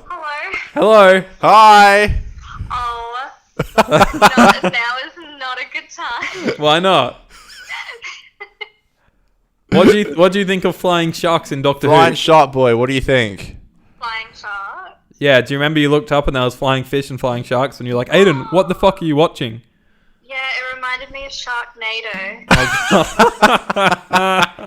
Okay, I really gotta go. Okay, no worries. Sorry. Have fun with your podcast. Thanks for the input. Thanks, Nicole. Thanks, bye. love you, bye. I feel so bad. You didn't even tell you're gonna call. You're just like, I will see wherever she is right now and just call her. Just see where she's at. Yeah. So it's funny. I thought you'd like planned like, No. I'll call you in like 15 and be ready. No, you're just like, No. you're just like. I like to surprise. The element of surprise is quite fun. Women do love a good surprise phone call. That's right. Surprise. Woo! So move on to Australia's second favourite segment, Connor, since we already did Australia's favourite segment. Let's do it. It's time for Behind the Scenes!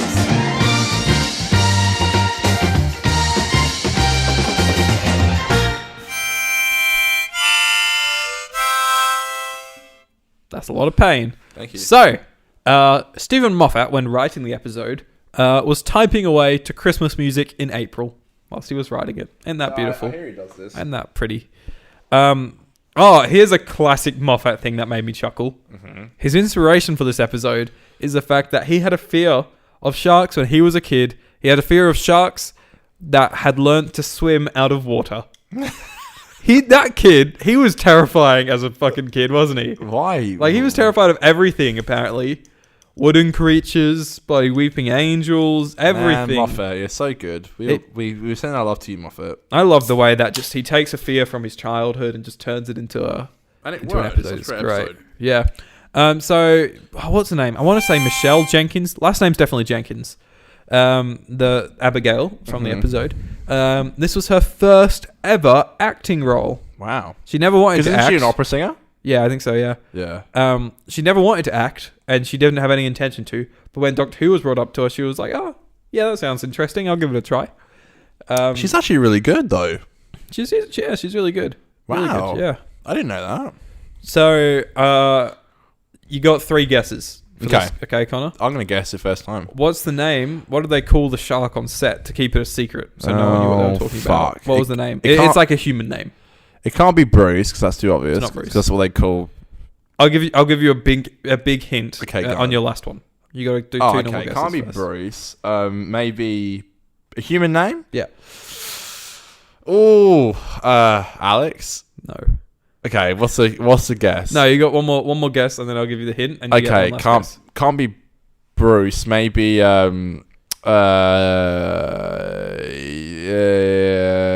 it's gonna be some shark pun.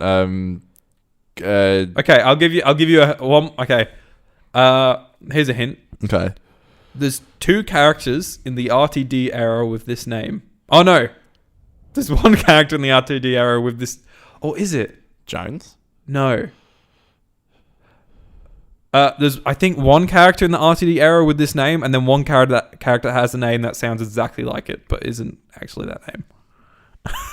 This wasn't the main hint I'm going to give you, by the way. You get one more proper hint that I'll make a lot more sense of. One character has a name and kind of sounds the same. Yeah. It's not Jones. No, first name. What the fuck?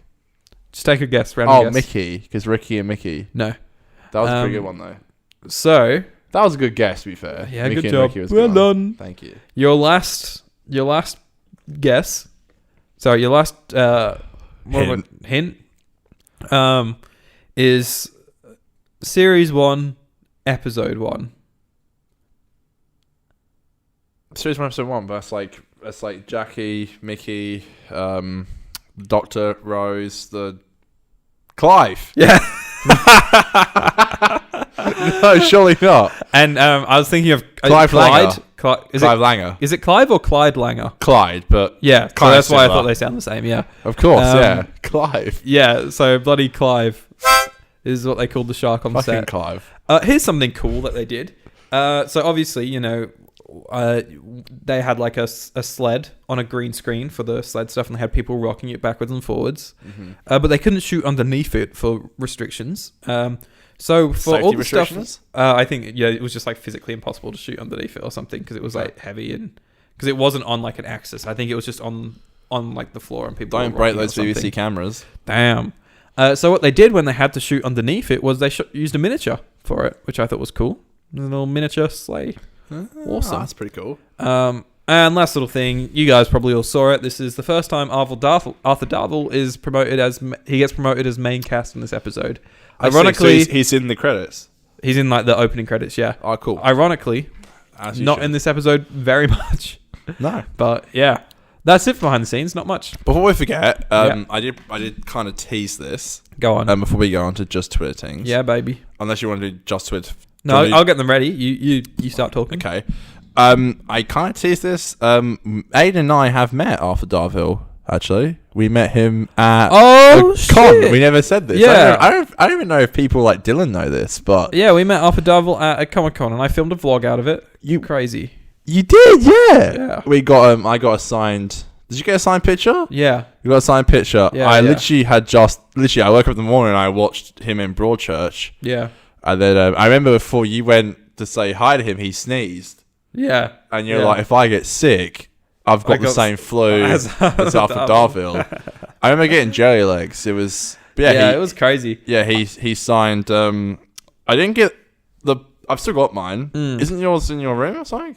No. I used to have them on photos on the wall, but now I've like stuck them in a I've got a filing thing that keeps them safe. Yeah, I've still got mine. I wouldn't throw it out, but yeah, still. I remember you could pick what photo he could sign, and I didn't think the Doctor Who one because I thought the Legends of Tomorrow one looked cooler. Yeah, did you pick that one as well? Yeah, I did Legends of Tomorrow one. When he's playing like Rick Hunter or something, whatever his name is. I don't remember what photo it was, but the photo they had of Rory, I think, wasn't a good photo, so I didn't pick it. It was hell lame. It was like this hell lame picture of Rory from Doctor Who. Yeah, so it kind of made us look like we were some fucking Legends of Tomorrow sims. Well, mine, you'll see this in the video, in the vlog, you were sneaky as fuck. Yeah, because you can't go up there with a camera and film the interactions, because obviously you have to pay to get photos with them and stuff like that. This is kind of, I guess, invasive privacy in a way, but it's fun. I was a kid, I guess. I hated getting caught. It was so obvious. But. So I just got my phone and I just propped it in my top left pocket with the camera just pointing out. It just pointed. It was so obvious. Above the pocket.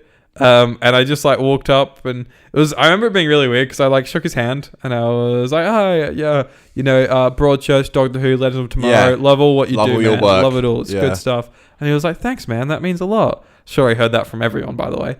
And then it was awkward because I remember I was like, "Cool, thanks," and I went to shake his hand again, and there was just like a slight moment where I think he was like, "Oh, we're shaking hands again. Okay, no worries. Yeah, have a good one."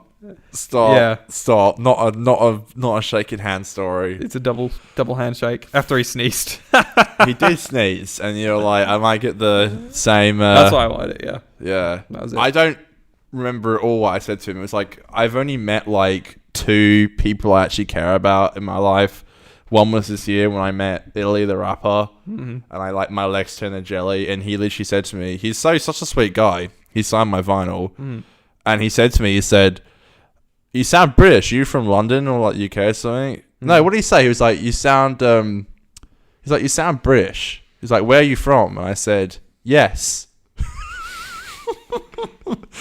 And he was so sweet about it. He was like, "Wait, what?" And I was like, "I'm sorry. I didn't hear what you said. I'm freaking out right now." And he was like, "Nah, it's all good, bro." I said, "Where are you from originally?" And I was like, I'm from my outside of London. So yeah, it can be scary. But anyway, yeah. I might put on Instagram my signed photo from good old Arf. But yeah. That's great. Well, but I think there's like a screenshot of us where we both have it in the video. Yeah, I've got my OG photo on my Instagram of me holding it. But my hair was like 50% gel. Well, that's why it needs to be on the 50% show. Good point. So let's do Australia's third favourite segment. It's time for Just Twitter Things.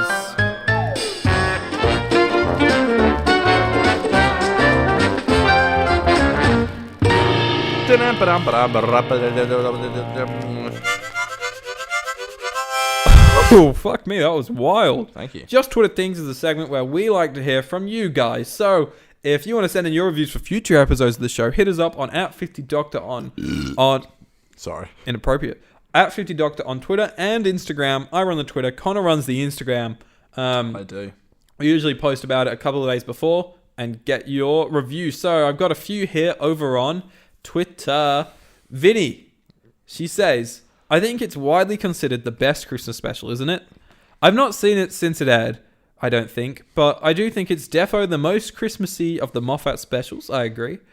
Not my fave Xmas ep, but definitely an episode I've realised I need to revisit before I rank." So she doesn't really have much of an opinion on it. It's because Vinny simps David Tennant with peace and bloody love. David simp, mate. Nah, nothing wrong with that. Nothing wrong with that. Dylan says, it's a lot of fun and a standout Christmas special. Most of Moffat's Christmas specials are pretty good. Hold on. Wait, am I getting a call? Oh, Nicole's called back. Ready for that review? Oh, no, I missed it. Hold on. I'll call her back. How did you miss it? Sorry, it was... hello. What up?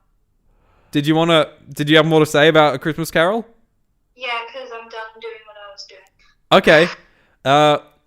Go on. What did you think of A Christmas Carol? It was whack. It was pretty whack. Do you remember much of the story? Albus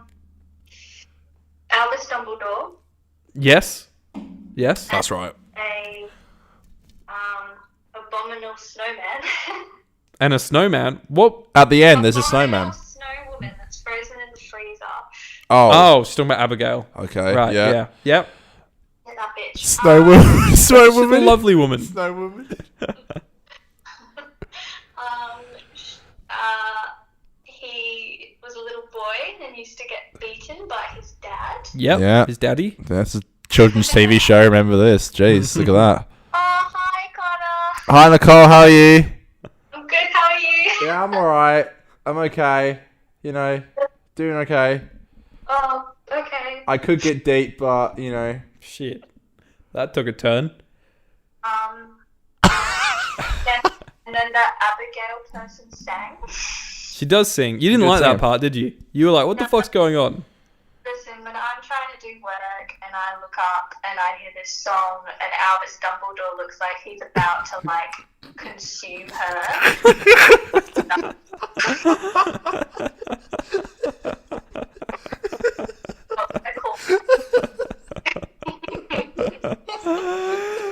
Anyway. Do you have any other thoughts? Is that what would you rate it out of 10? A -6. A -6. That's no fun. That's no fun. Well, there you go. All right. Thanks for Nick. Nick had said she wants me to. She wanted me to phone a friend. So that's why Nicole, come on the show for real. What? Come on the show for real. Like, Dead Set, come in and do one with I us. wanted, but Aidan won't let me because he thinks I'll embarrass him. Aidan Green. I know. All I've said is that you need to Okay, actually here are the watch an facts. episode Yeah, before we do it. That You is have to the watch the rule. Although episode. Xavier broke that rule, but I watch every episode. No, what the fuck is wrong with you? She's watched about 7, I think, and she's liked about 3 of them. So come on for Rosa, the one you liked. Running around the spaceship. what was that?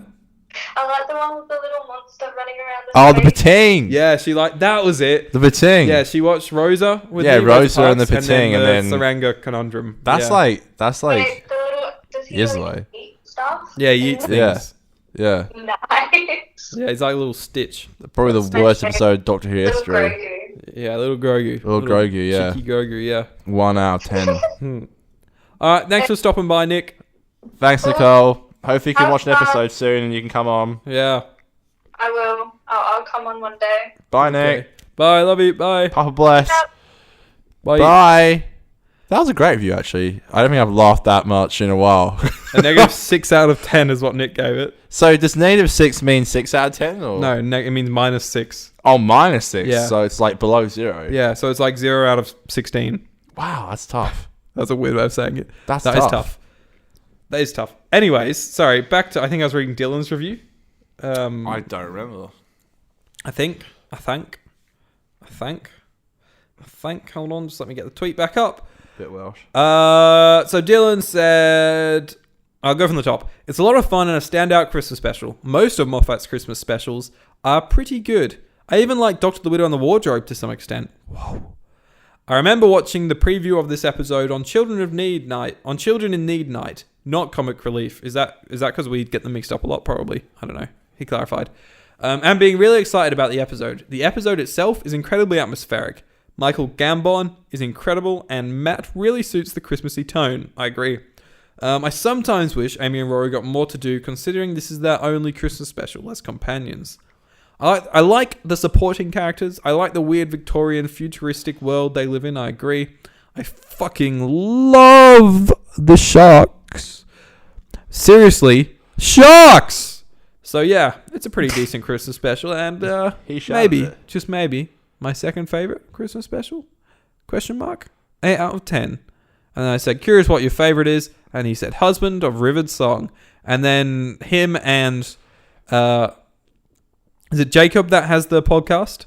Him and Jacob went on to talk about Husbands of River Song bit or something. Yeah. Jacob on Instagram or Jacob on the one that Jacob gives us the question, right? Or is that Richard? Fuck.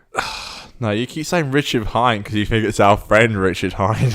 Is it Jacob? Jacob Hind. Fuck. Okay, yeah. Wait, is that actually that Jacob? That was actual Jacob. That was Jacob Hind? Yeah. From Instagram? Yeah. What, the one off the podcast? Yeah, so that's Jacob Hind, who quite often, goes through Instagram. Oh, shit. That's actually him?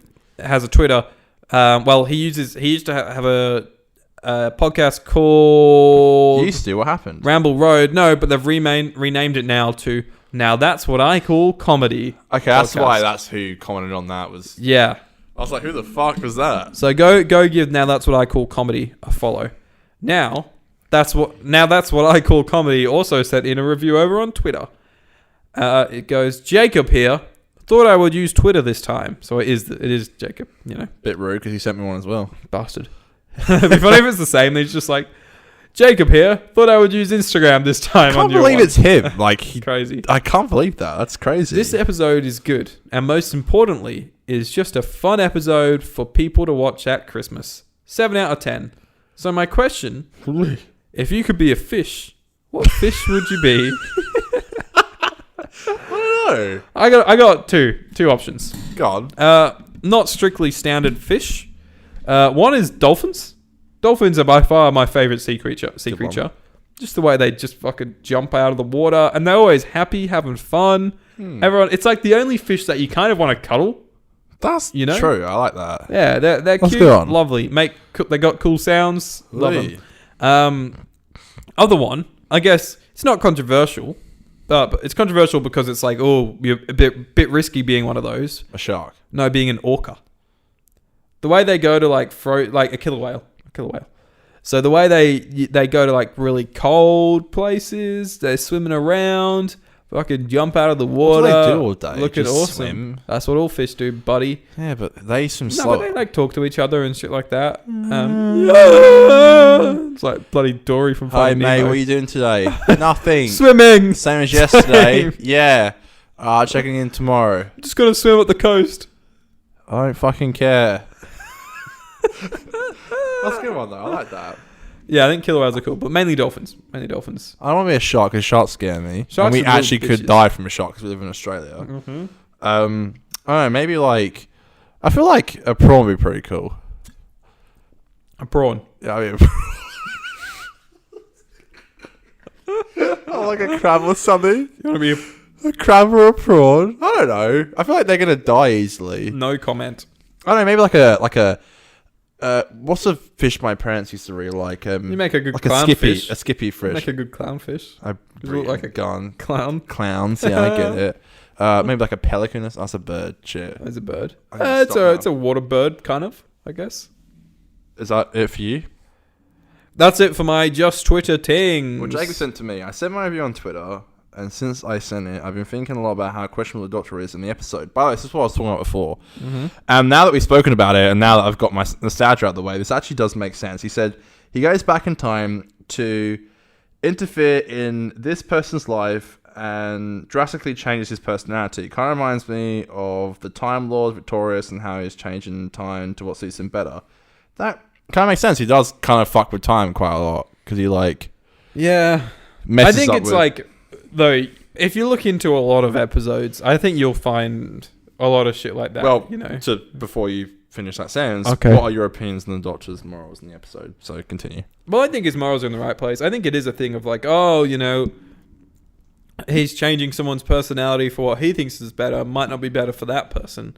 But it's one of those things where it's Christmas special, it's fun, it's good spirit, and I think what does make this work maybe is that young Kazran would never want to become what old Kazran became. Yeah. And I think that's what makes it work.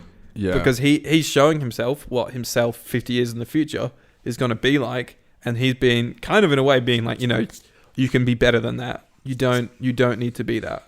So I get it. I get that criticism, but I don't think it's a big deal in this episode. Yeah, I agree. And you can get Nicky picky about nitpicky. Stuff like nitpicky and stuff, and like. But again, I think this episode for me is like completely surrounded by nostalgia and just which, by the way, I hate this episode as a kid.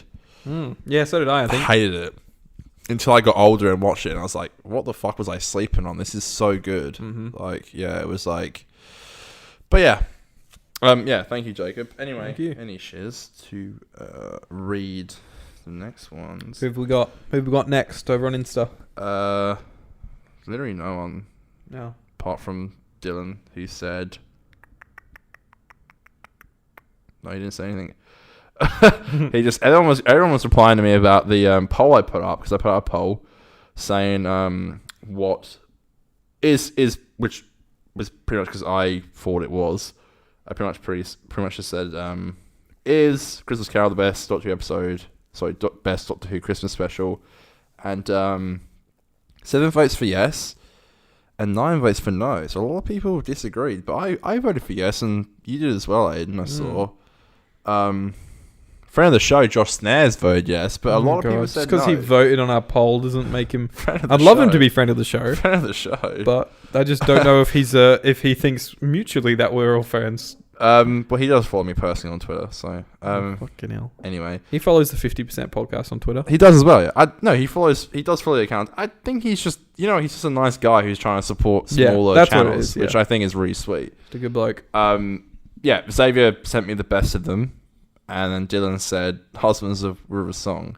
So, yeah, I think that's all I've got. So, with season 6, and I mean this, with season 6, I feel like I say this with every season, but with season 6, I'm going to kill it with the Instagrams. Freshly. I'm going to kill it with the Instagram. I'm going to be posting 3 times a week. Lovely. I love to hear it. We did a live last week, and it was really fun. And I reposted the live, and it actually got like 80 views. So I think people actually like it. So it's cool to see that. More of that. So I want to be doing more lives. You don't have to join me, which is fine. But I want to do some more lives. And then I want to be doing 1 live a week, starting next week, along with like 3 posts. Like I want to be posting I posted yesterday about Monday's show. Yeah, you slacker. Am I tripping? What's going on? That's awful. Boy, you tripping. So, enough of that. Time to pull my finger out. It's season 6, baby. It's Friday, baby. Yeah, fuck. Boy. And I think we're going to try. I think Dylan said he'd be keen to try and come on for Curse of the Black Spot. So in a couple of weeks, you'll hopefully be hearing us have a new guest, which is always fun. Yeah. Dylan. Then Dan and Zave will be back throughout the season. Yeah, Dan's... So we've got... I think Zave's coming on for A Good Man Goes to War. Is that right? Dan's for Doctor's Wife. So I think the only episodes we've got, just you and I, for part 1 is Rebel Flesh and the two-parter. Yeah, that's cool. That's cool. I like that. In the back half of the season, Vinny's going to join us. Yes. People... I think Vinny picked Closing Time. I might be wrong. I think she said Closing Time, but I think she also might have said another one maybe if we don't do Closing Time with her or something. So Another one. So we'll see. I one. like to get more guests on. So if you want to come on, get talking to us over on Twitter and Insta. We'd love to hear from you. Another one.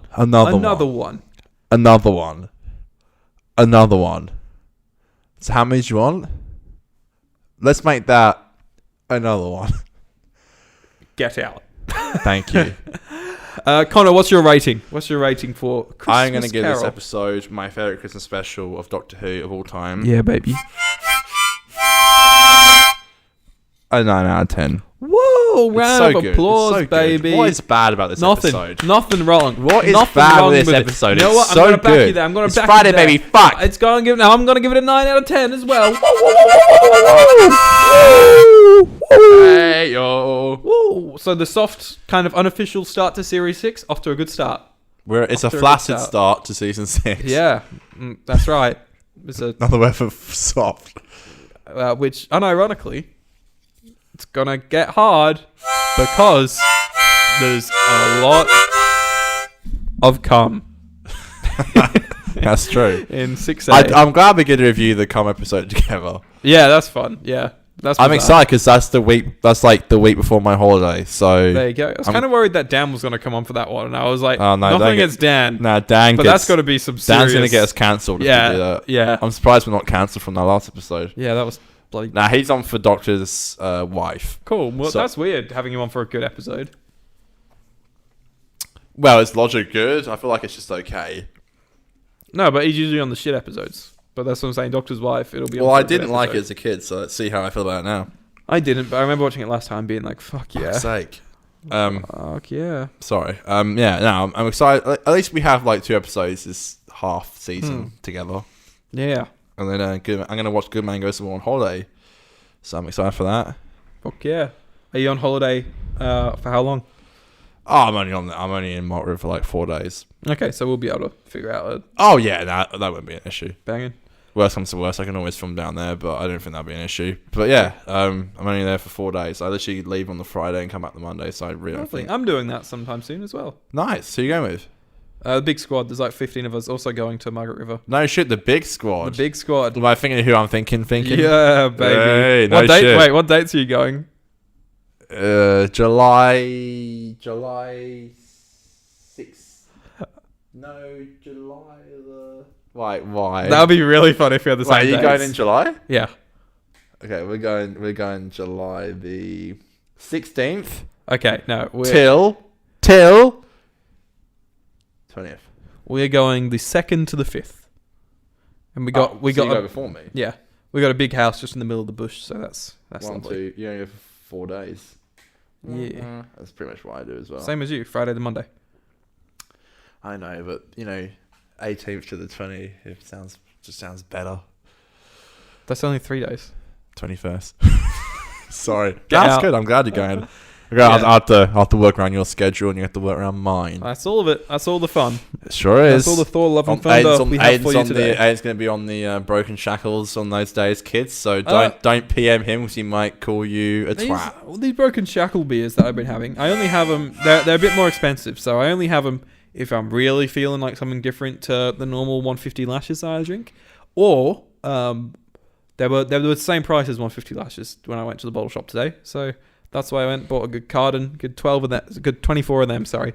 What do you call a carton in the UK? Because even throughout Australia, it's called different things. It's called a slab. It's called a slab or a carton. I don't know. I think they call it. I know because I pissed my parents off saying I got a slab, and they're like, it's a carton.